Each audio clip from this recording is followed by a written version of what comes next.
Okay, so um,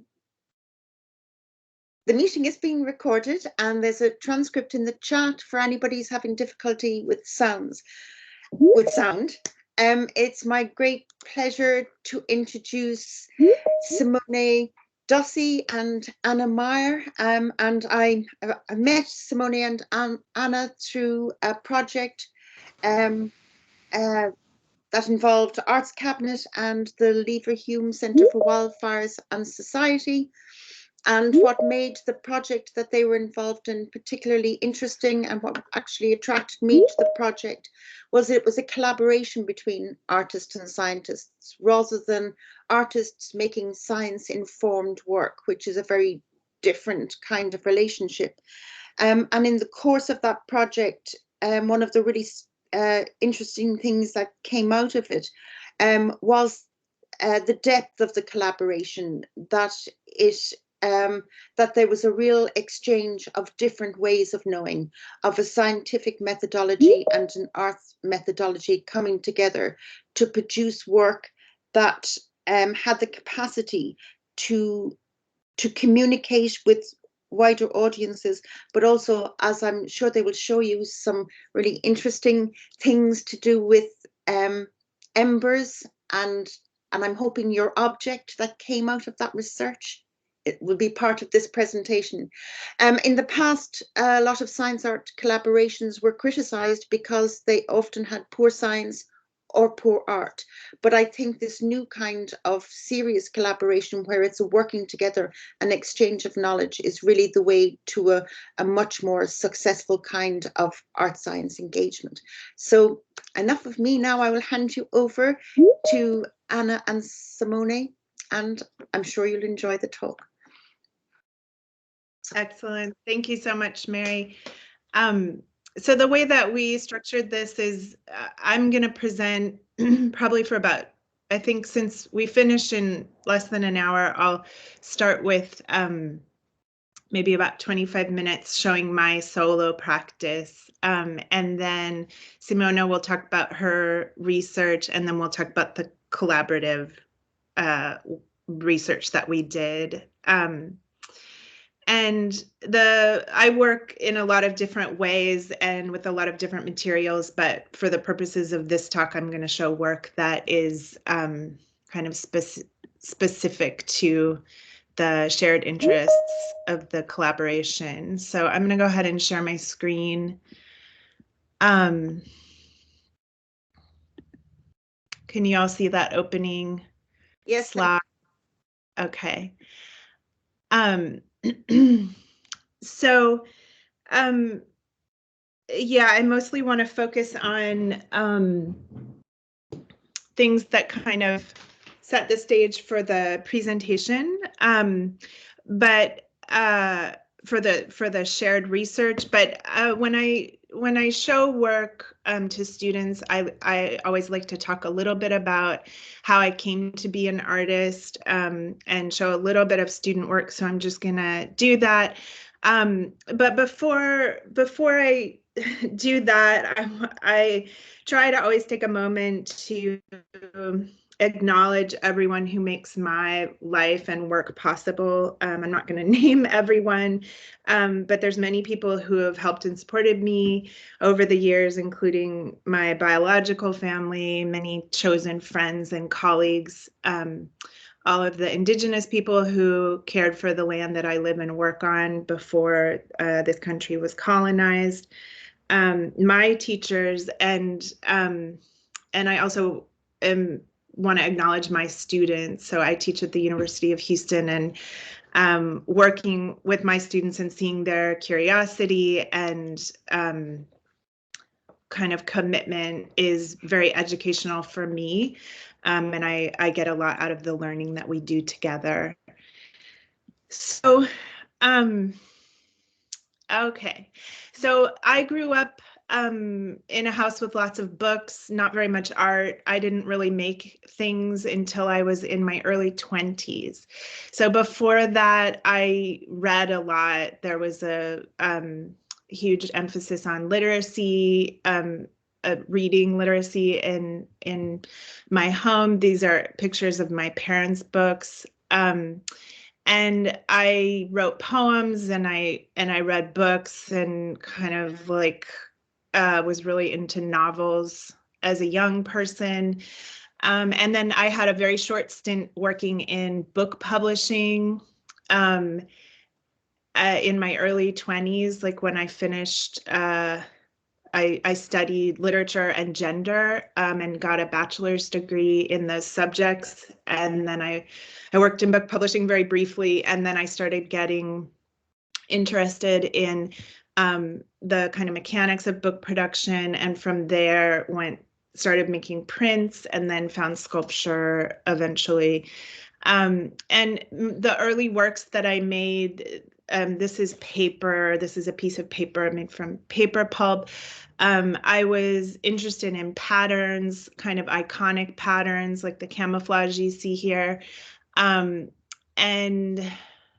I was interested in a kind of history of craft.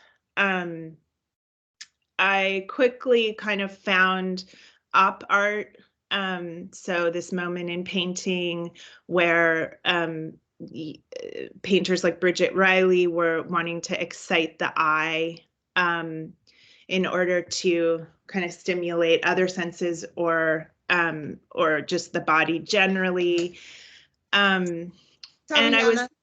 Sorry yeah. to disturb you a second. We're still just seeing the title slide, but I think you're talking about other slides. I am, yeah.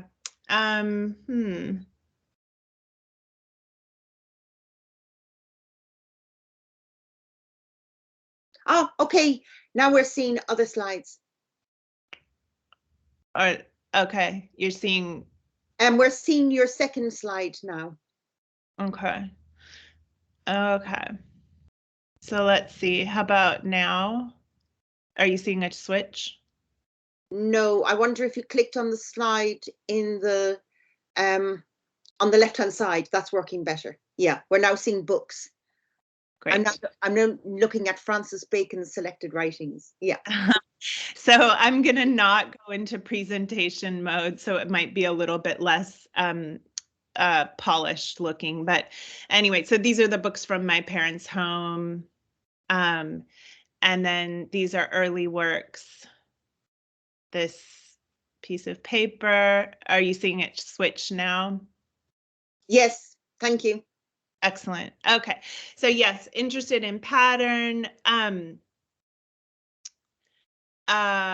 Interested in like exploring kind of, yeah, the everyday patterns that I was seeing around me. I made this work as a pretty new artist in a small metals class, and I show it because it sets the stage for many recent works of mine, although I made this almost 20 years ago, 18 years ago.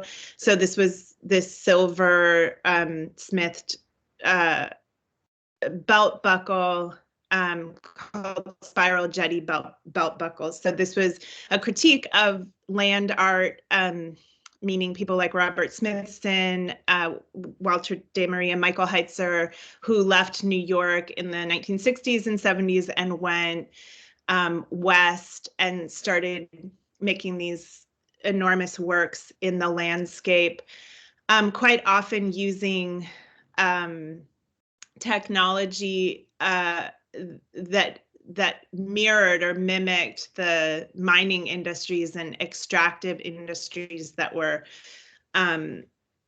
like basically ruining the land in places like Nevada. This is a Michael Heitzer work that's a good example of that, where the earth is like gouged out. So I was very critical of that and made this belt buckle to kind of emphasize the colonizing gesture, what I saw as the colonizing gestures of that era of land art, comparing it with frontierism and the Old West, nostalgia for the Old West. So anyway, I went to grad school eventually at CalArts, and when I was there, I was still really engaged with the questions that op art brought up. And this is a work by Bridget Riley. And so op art, was this moment in art history, but because it talked about things like the embodied eye and engaging the body through looking, it just was a really fertile place for me. So I was doing these big setups. This is a drawing where I did a setup with Venetian blinds and fabric in my studio, and then made a drawing of it. So it's moving between trompe l'oeil and op art. And I started getting interested in the question of how can looking produce empathy? How could something that's visually exciting engage other ways of being? And so the work started while I was in grad school. The work became more sculptural and three-dimensional. Here I'm creating that op art effect, but with fabric that's been stuffed to create these patterns. I made this penguin and then gave him this kind of psychedelic space to look at. I made that space for him. So and this is a penguin that was like starting to go extinct in the Arctic. So I was starting to think about the effects of development and capitalism on the planet. There's flags. So when I finished grad school, I'm going to just sort of skip over this collaborative work. I'll just mention, I have a long-term collaboration that started at CalArts called CamLab with the artist Jemima Wyman. And we were also thinking about op art and connecting bodies through pattern, making our bodies more visible in iconic landscapes. But as I came out of CalArts, I kind of returned to clay and ceramic as a material, and I got interested in analog firing processes, which means not using a kiln, a gas or electric kiln to fire ceramics, but like in this case, doing a pit fire and digging a pit, loading ceramics in, building a fire on top of it. And so I was doing these pit firings and then making events around them. So as the ceramic work was being fired, I would gather a group of people around for some kind of communal experience. And then eventually the ceramics would come out of the ground. These are incantation bowls that I made during some of those events. At the same time I was doing that, I was thinking about how to harness fire, and I was because that's what I was doing with the analog firing processes. I was trying to harness fire to fire the ceramics in an interesting way.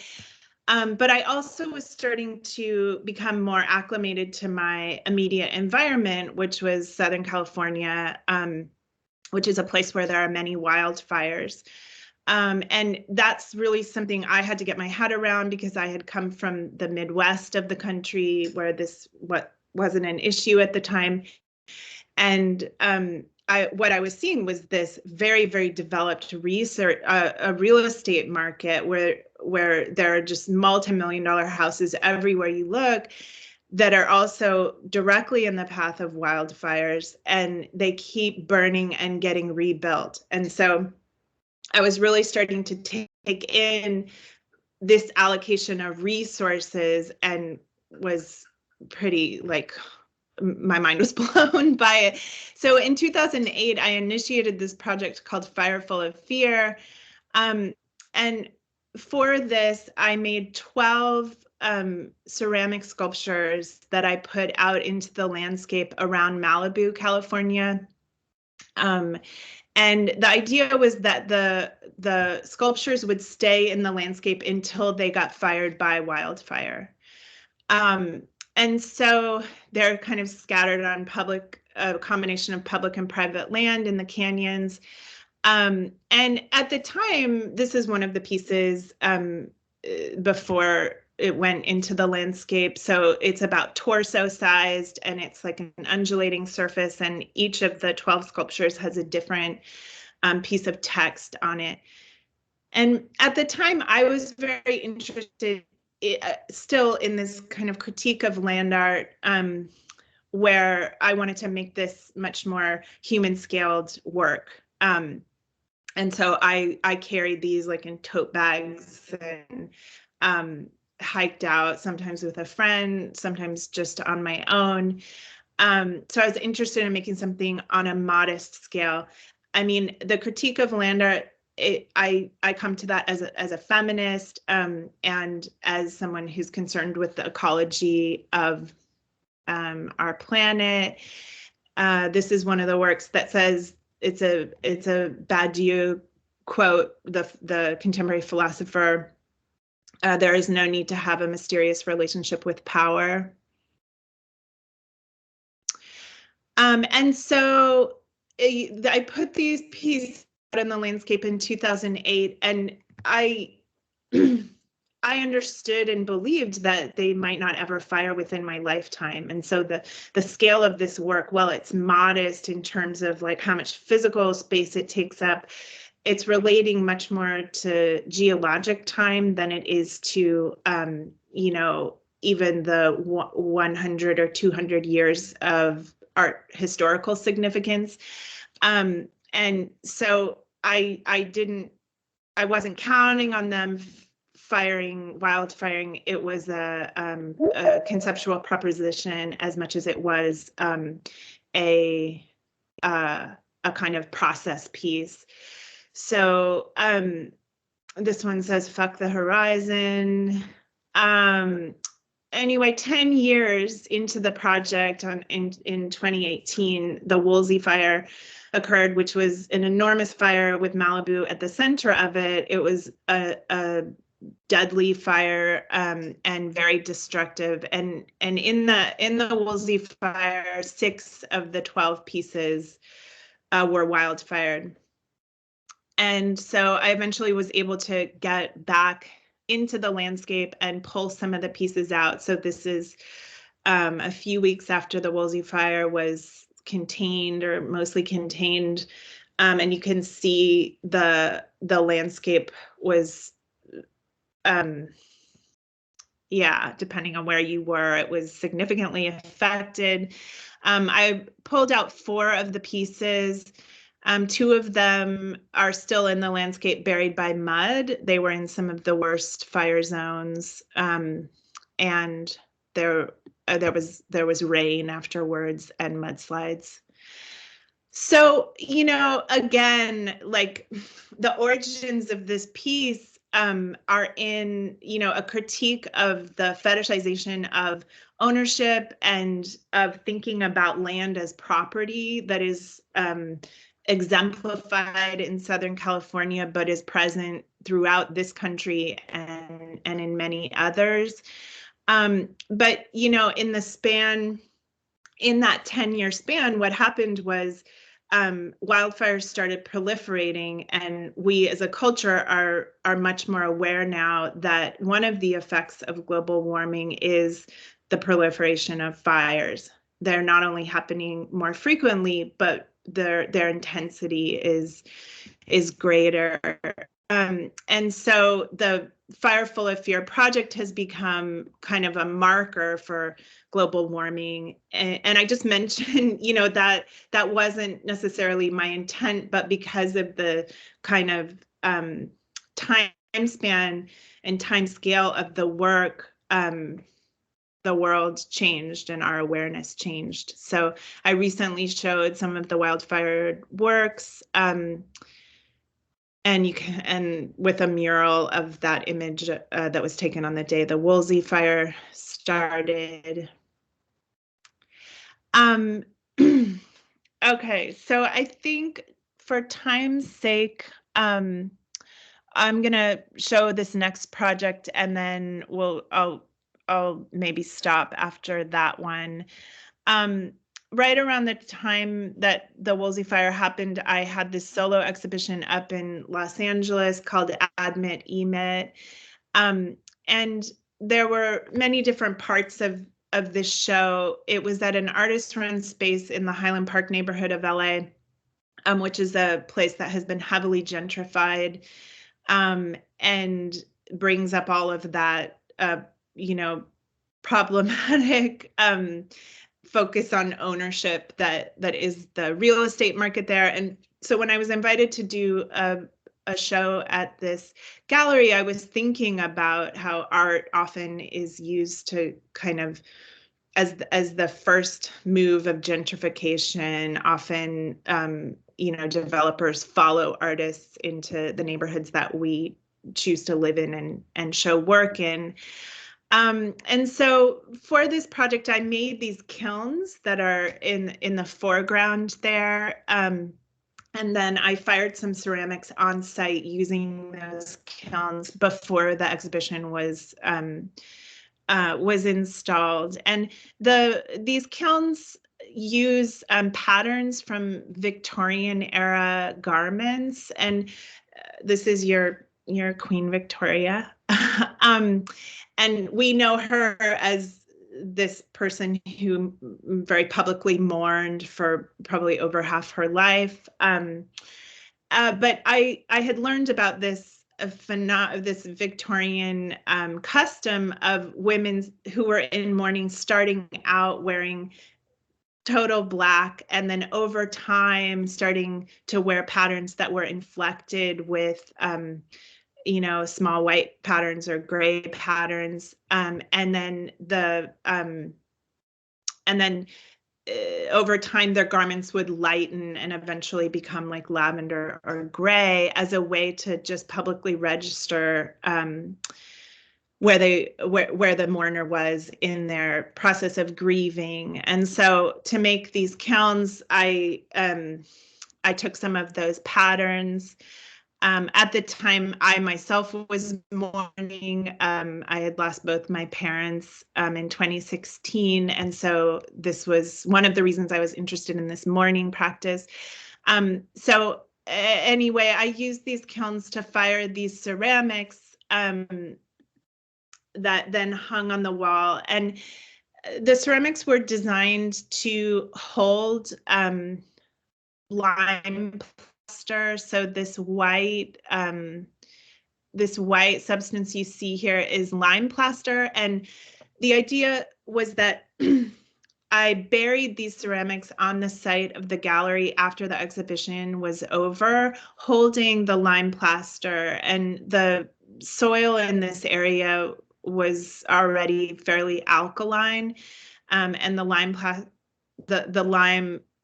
further alkalizes the soil. And the idea of burying them was that because of the way that the lime makes the soil inhospitable to growth, it would mean that there would be these bare spots in the landscaping of this property going forward indefinitely.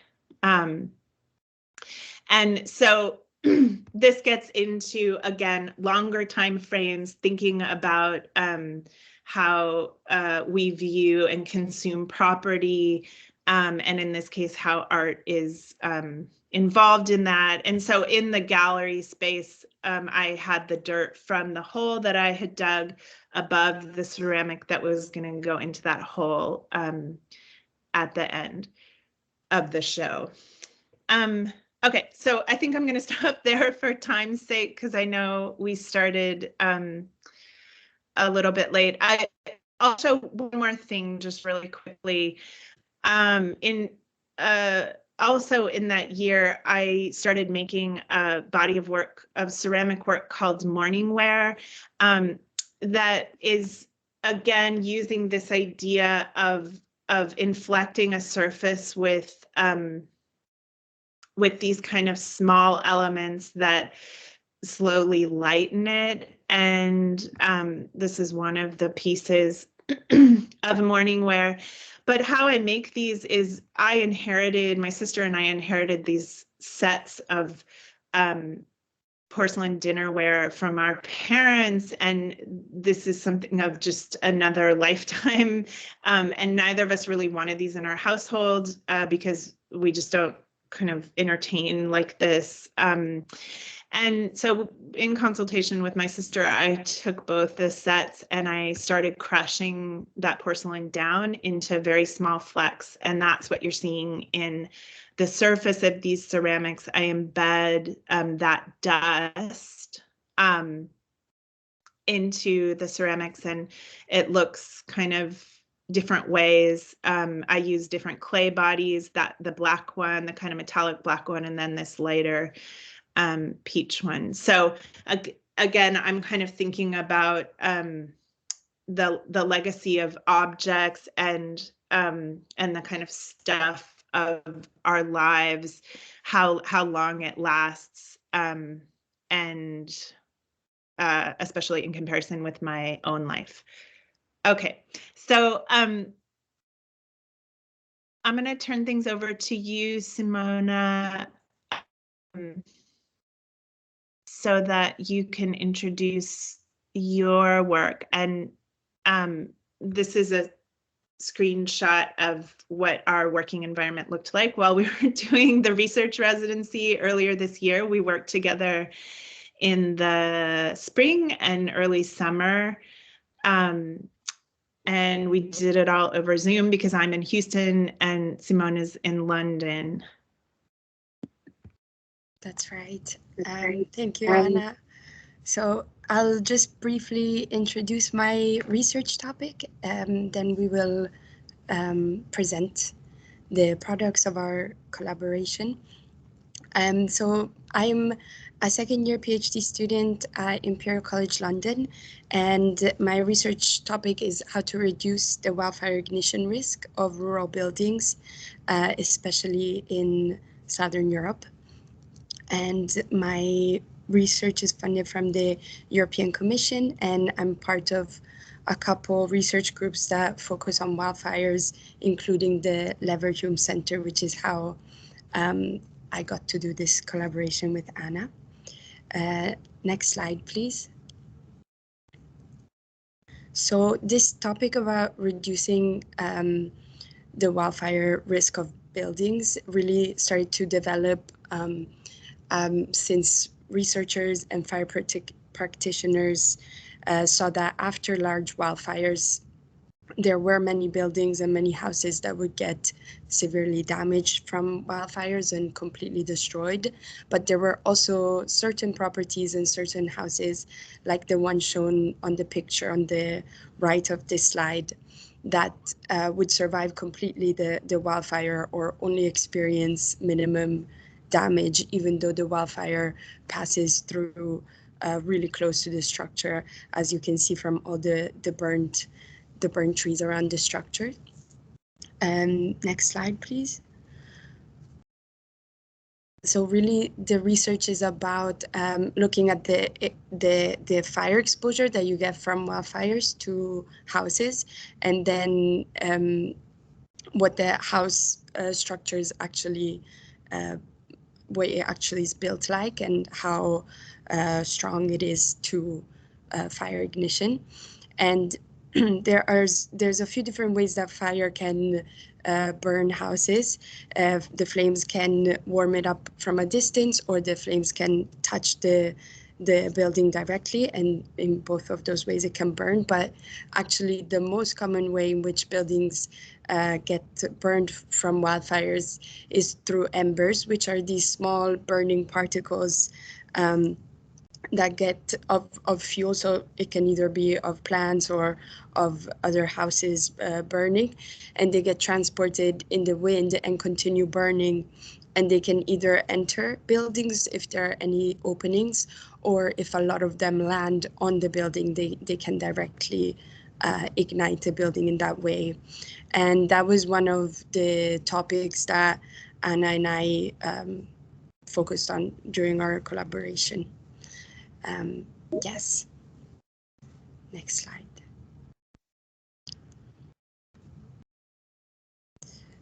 So yeah, like Anna mentioned, we started the collaboration working remotely, and it was quite a quick collaboration because it lasted just a bit over 3 months.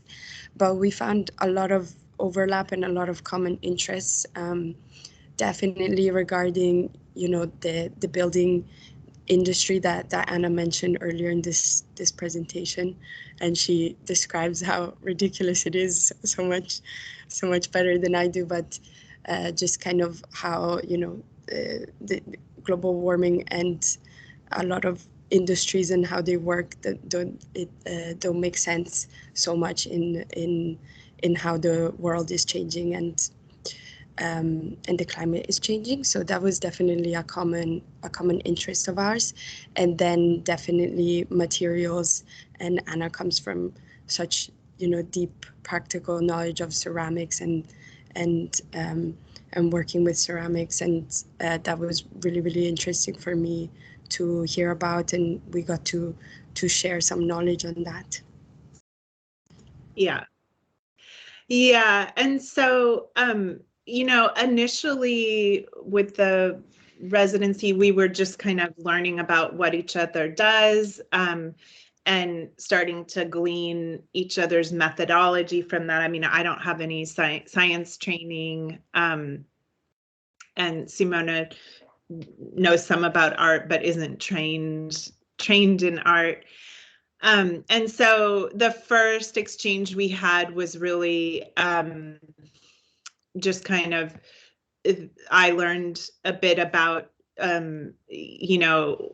what makes a fire resistant home, and we just created some graphics talking about the process of getting to know each other's work. So I really was starting to think about ceramics and my understanding of like thermoconductivity that I just have learned through making sculpture. And for me, it was really kind of a shift of thinking about ceramics differently, where usually when I'm thinking about firing ceramics, I'm trying to do it in an efficient way, again, like harnessing the fire and being able to predict it. But with thinking about fire resistant homes, it's much more about thinking about how ceramics can withstand heat and actually deflect it in a way. So that was kind of our initial phase of just exchanging how we work. What would you say, Simona? You want to say anything else about it? No, not no. Yeah, I think it was really a more a reflection piece where we were kind of reflecting about all the things we talked about, and yeah, this was the last page of the submission, which Anna kind of suggested a ceramic roof, which was so cool, so interesting. And so then around this time, Simona was explaining to me about the design of eaves for homes, and how they're some of the work that's being done in the Western United States is like, this is a document from the county of San Diego, California. But they're doing work to try to figure out how to create eaves and homes that are deflecting or able to deal with embers better. And so Simona shared with me these different designs for eaves. And at this time, I was starting to think about how ceramics might be a useful material for putting into this ember generator that Simona's lab has. Where they generate embers and see how they affect different things. And so I just started thinking about maybe there could be some ceramic forms that use these shapes of the eaves and get put into the ember generator. Sorry, my dog is wanting attention. So I started like thinking through some designs, and we'll show you some of those later. But we also were kind of talking about things like sand as a resource. And this is just kind of to emphasize that we were just as things were kind of coming up, we were sharing them. And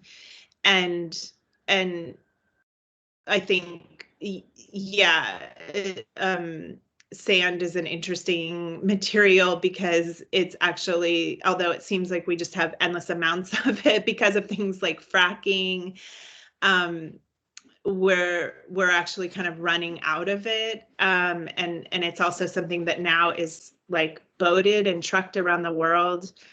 Like I think this article talks about volleyball courts in the Olympics, like they trucked in very specific sand that you need for the athletes to be on. Yeah, and we actually started talking about sand as well, because just to kind of emphasize what Anna was saying, that we were just kind of like exploring whatever was coming up that was interesting, because sand is used to like put out fires a lot, not a lot, but small fires. So that's kind of it. Yeah, that was a really nice part of the process. How when we found a topic that was interesting, we followed it. And then we ended up wanting to talk to people who have been in the field fighting fires, to talk to them about what it was like to be in an ember storm. And so we've talked to a couple people. The first was Bethany Hanna, who's a former wildland firefighter. And so she has many experiences having been in the field. And so it was this kind of, it was almost a poetic gesture of kind of like talking to someone who's been in the face of embers, as if that would help us kind of figure out. I mean, it may very well help Simona and her colleagues figure out how embers move. But it ended up being this we've had two very interesting conversations. The other is with a photographer who is out in the field in the middle of fires, Noah Berger. And so that was all very interesting because it was like firsthand accounts of witnessing fires while fighting them. And it made us think a lot about how much knowledge people who are fighting fires have about how fires move. And also, you know, Bethany, for instance, has a lot of opinions about fire management and what we should and shouldn't be doing around fire management now, which is a big topic of conversation in relationship to the problem of wildfires. Okay, you ready to move on? Yeah. Okay. So the last part of our research together ended up being bricks, which it was sort of interesting how that occurred. It was a little bit like unforeseen, but it makes sense given that bricks is a very like fire resistant way of building, and it's very important to the history of where Simona lives and many places in the United States. And just to quickly kind of go through, I was teaching in June near Chicago, Illinois, which is a place for bricks. I was teaching a class on ceramics and ritual in the woods, and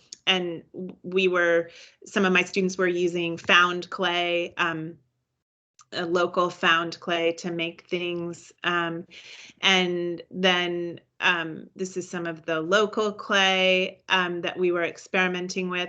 And then I started learning about this artist in Chicago who was sourcing clay in the city, not in the woods, but in the city. And then I started thinking, oh, well, there is clay all over the city of Chicago. And one of the reasons we know that is because of the Great Fire in Chicago in 1871, when all of these wooden structures burned, and the city really had to figure out a different way of building, and they turned to brick. And so there were clay deposits all over the city, and there was a huge amount of brick manufacturing, and these kind of yellow and peach bricks are from that local clay.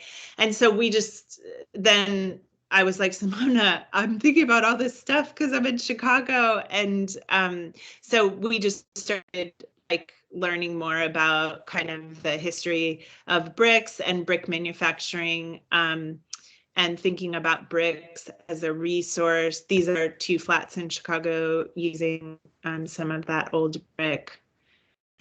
And then eventually in the late 1800s in Chicago, there were just open pits all over the city, where they were pulling out this clay and firing the bricks. The pits were so big that like all the dirt that had been pulled out of one of them became there's a story about how it became like a ski run one winter. But anyway, all of that's gone in Chicago now. But there's still so many brick structures. Here you can see this is the kind of unsightly brick from local clay, and then the facade is made with maybe brick from St. Louis, Missouri or something, where it's iron rich and it has that red, more uniform color. And so you can't really read it here, but we made this timeline for fired bricks resisting fire. Yeah, and it's I really enjoyed this, like making this submission specifically. We kind of talked about the history of the Chicago fire, like Anna mentioned, but also it was really cool to kind of relate a few different things, like relating to the brick manufacturing and why and how actually the bricks are fire resistant. So yeah, I really enjoyed that. Yeah. And then just thinking about how much brick we have already produced. So like the emissions part of it is done, and it's an amazing resource. Like where I live in Houston right now, and I see people reclaiming brick all the time. And it's such a valuable resource, actually, especially when you think about the proliferation of fires, it being a fire resistant building material. And then, so yeah, I made these prototypes for the eaves vessels to be able to track embers. So the idea is that these could go into the ember generator, the embers start flying at this object, and then the surface gets marked with where the embers landed, providing a kind of map of how they move through space. So this was a prototype, and then I made some more prototypes when I got back to Houston. And they're called eaves vessels, and so the eave design is here, and providing a kind of prop. So when these would go into the ember generator, they would kind of get propped up to be at the same angle to the ground that they would be on a building. But the kind of poetic gesture of the vessels is that they're like off kilter and they're imbalanced when not in use. And so that's like a gesture towards the kind of imbalance of ecologies in our world right now. And and these are some diagrams where Simona annotated the prototypes to explain how the different designs for the different eaves. Yeah, we're still really hoping to get the chance to use the Ember generator and work together in person. So I'm still really hoping this can happen soon while I'm still doing this project. And also just quickly, I don't know if we mentioned, but like we're talking about eaves is like where the roof meets the wall of the building. So which is a vulnerable part of the building. That's why we're focusing on these eave shapes. And yes. Okay, so I'm gonna stop sharing my screen. I can do it again if we want to look at anything, but should we try to do some Q&A, Mary? Oh, you're muted. You think I'd have learned by now? Okay, so thank you. That was absolutely fantastic. I really enjoy listening about your practice, Anna, and your research, Simone, and also when they start to overlap and knit in together, it's really fascinating. So does anybody, I won't take up your time with questions because I'm sure some of the students have questions. So does anybody want to ask Anna and Simone anything?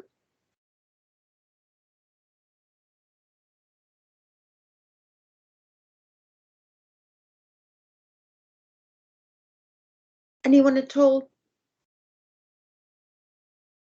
Well then, oh, has somebody, okay, nobody's putting their hand up. Well then, I'll ask a few questions because we have a few minutes. So I wondered, particularly Simone, how the collaboration impacted on your scientific methodology, because artists are well used to using other people's methodologies. We do it all the time, but I wondered if it had an impact on yours. Yeah, for sure. I think we got to also reflect over this quite a bit after the collaboration was over, but definitely what we mentioned about kind of going, like, following whatever topic is like interesting and relevant, but not getting too caught up on a specific order or getting closed off. Like, I think that was really cool for me to learn, and we chatted quite a few times about this, how I feel like in science you can get just so focused on a really narrow research question, and these topics are broad, like, inherently. So it's really good to kind of look at a few different topics or take a few different ways to approach the question. And I think we're not great at doing that. So that was really, I learned a lot about that during the collaboration, and that definitely impacted. That's great. Yes, that's really interesting because science does require a very narrow focus. You know, and we're all very fortunate that it has a narrow focus, because now we have vaccinations and the other things that come out of a very tight focus, but also the possibility of seeing what's to the side of a problem, which is one of the reasons why I think that collaborative projects are so important, is because they introduce another voice, and sometimes a critical friend voice into a conversation. So I know, Anna, that you've been involved in other collaborative work. So did you want to say a little about why you collaborate, and the benefits to your practice of collaboration? Yeah, I mean, I think it's been different for different collaborations. I mean, the CAM Lab, the long-term collaboration I have with Jemima, I mean, that's a kind of survival relationship. I mean, it's I find Jemima and I always say that, like, we're able to celebrate our collaborative work, and really, like, crow about it in a way that we don't with our individual practices, which is really nice. You know, the art world can be sort of brutal, and so it's nice to have this like social friendly thing. But I mean, I'm really interested in I'm very relational. I'm interested in kind of being in relationship with people in the ways that is pleasurable and in the ways that it's hard and it requires a lot of negotiation. But I tend to like to go back and forth between being really solitary in the studio and then being more social in the making. But with Simona, with this research residency, it was really just trying to be open. And I mean, because of my prior work with fire and wildfire, I'm aware of what a problem it is. And so if I have anything to contribute, I would like to do that. Great, thank you. So are there any other questions? Hi. Oh, and sorry, who's speaking? Can you turn on your camera? Oh, Joelle, hi. Yes, me. I'm out at the minute. Oh, okay. I'll turn on my camera. Hold on. You see me? Hi. Hi. Hello. I wanted to ask Anna about the morning project that she was talking about. Yeah. I want to know more information about that. What sort of Joelle, helped you in the sound terms of research? Sorry, Joelle, maybe you need to stop walking a second because the sound is very poor. Can you hear me? It's breaking up. Can you hear me now? Kind of. Sort of, Okay. yeah. It's my Wi-Fi. Can you hear me? Yeah. Hold on.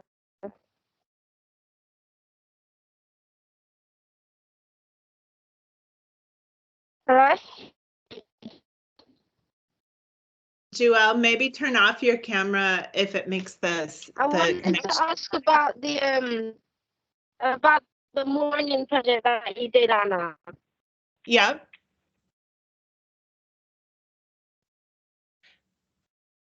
Anything specific, or just I can just go ahead and talk more about it. Can you hear me? Yeah. I'll just type it. Okay. I'll type it. Okay. Well, in the meantime, yeah, I can talk. Okay.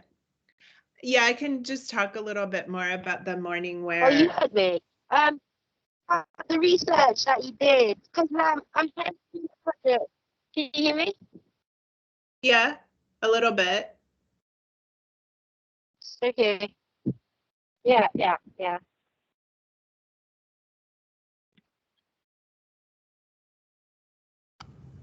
Sorry, Joelle, it's just and the research. So the research into the patterns, the Simpson catalogue patterns for morning, was that what interested you?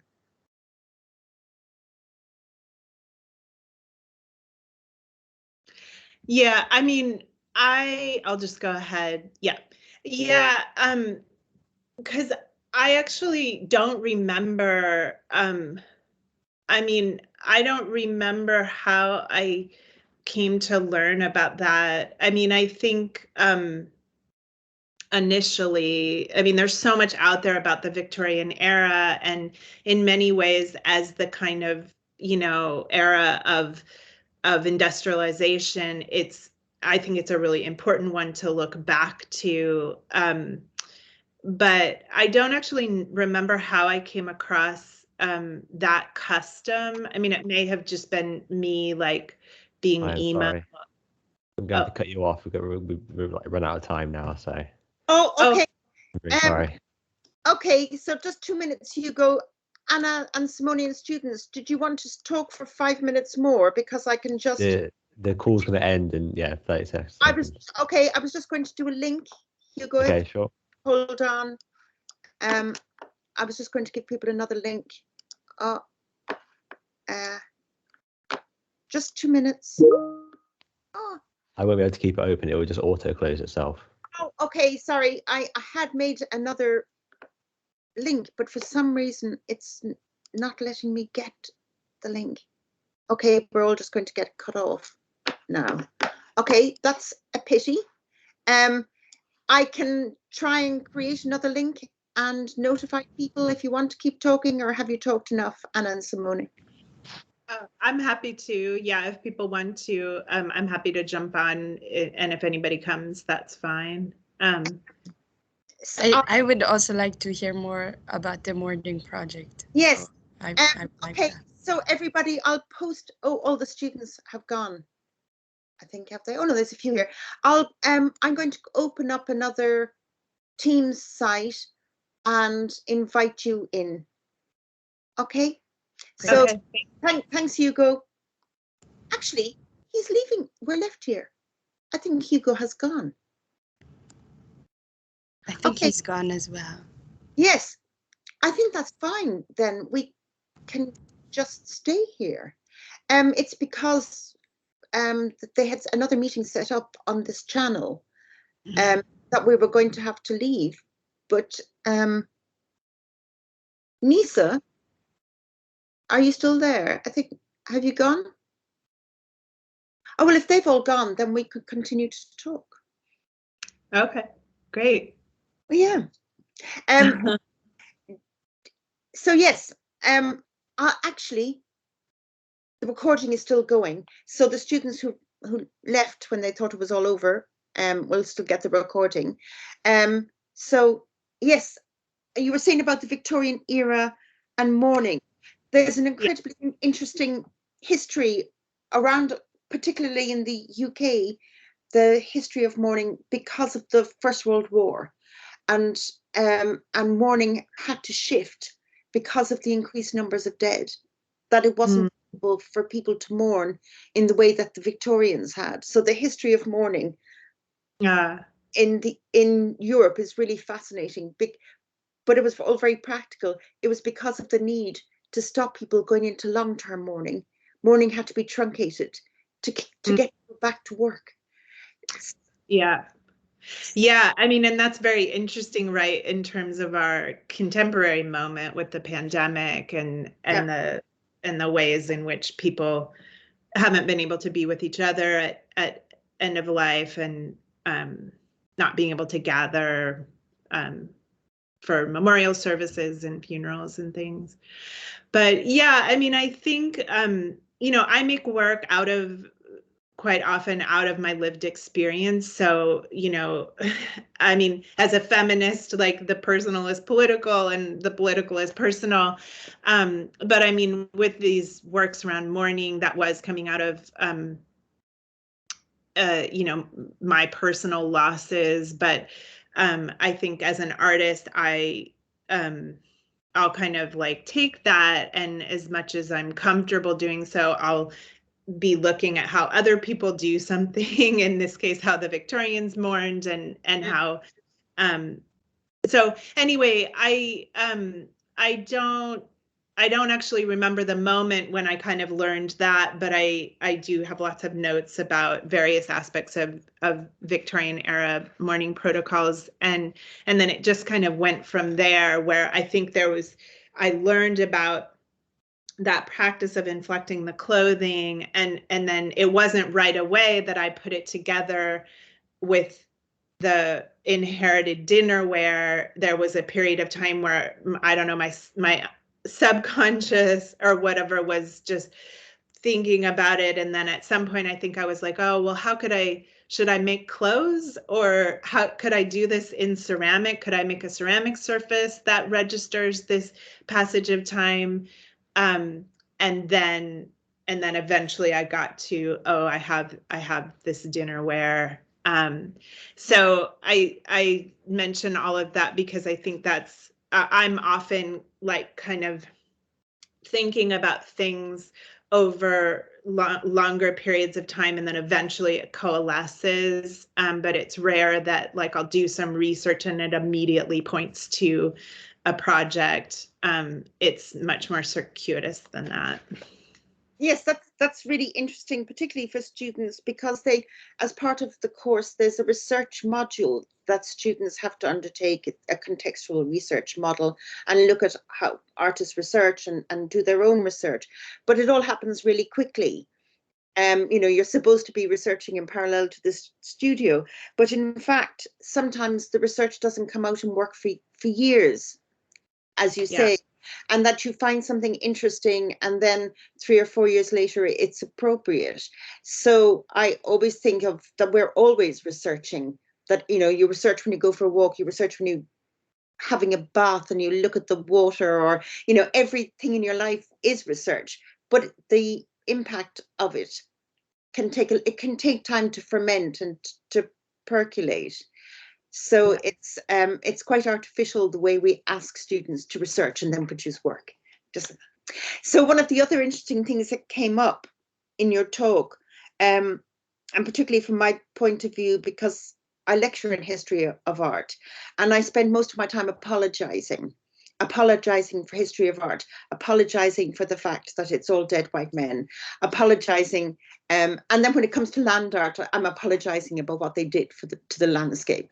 And I find now that students are horrified by that first wave of American, that kind of frontier spirit going out there and conquering the land, sort of land art.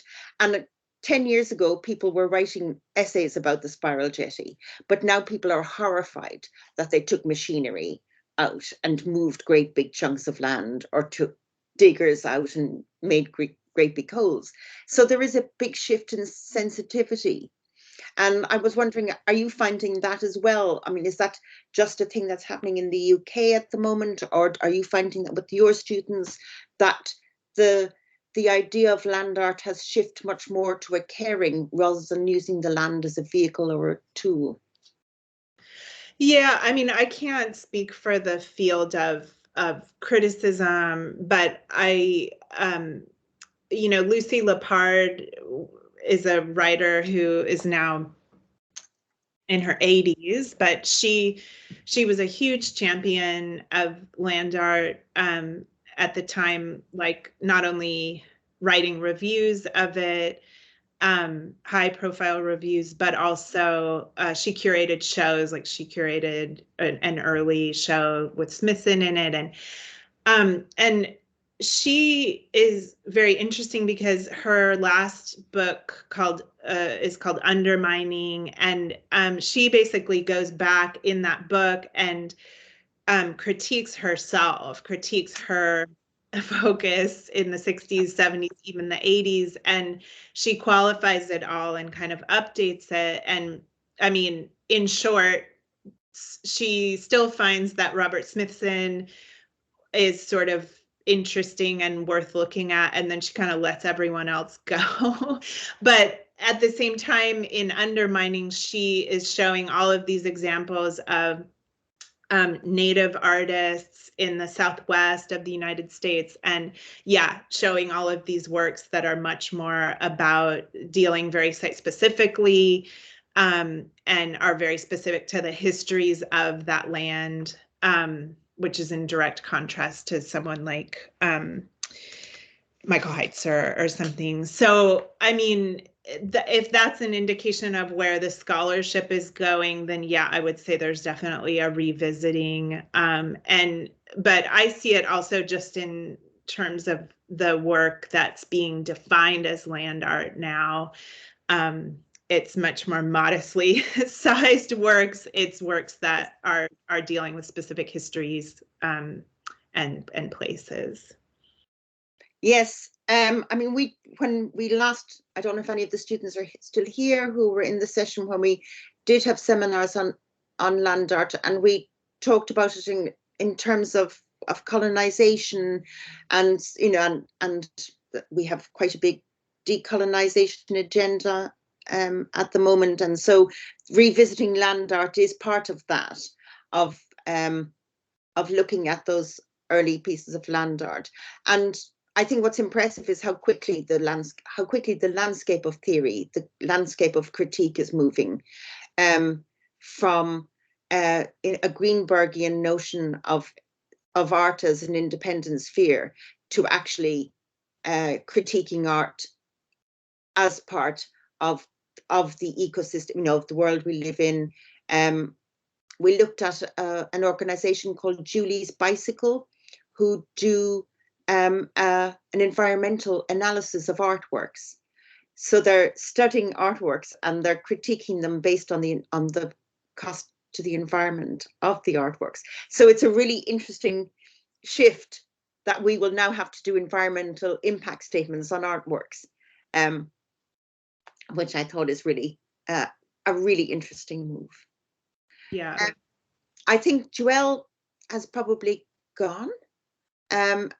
Emily or Reese, are you still there? Oh, Joelle's here. I'm still here. I'm still here. You're still here. Well, we can talk more another time, Joelle, about morning practices in a seminar. Yeah, I'm still Okay. here. Can't hear. No. Okay, Joelle, okay, Yeah. we'll leave it now, but I will pick this up with you. So I think everybody else is gone, so I'm going to stop the record and thank Simona for your presentation. Joelle, you need to. Yeah, you can do. Okay. I think I just muted her because maybe she can't hear too, that she can't.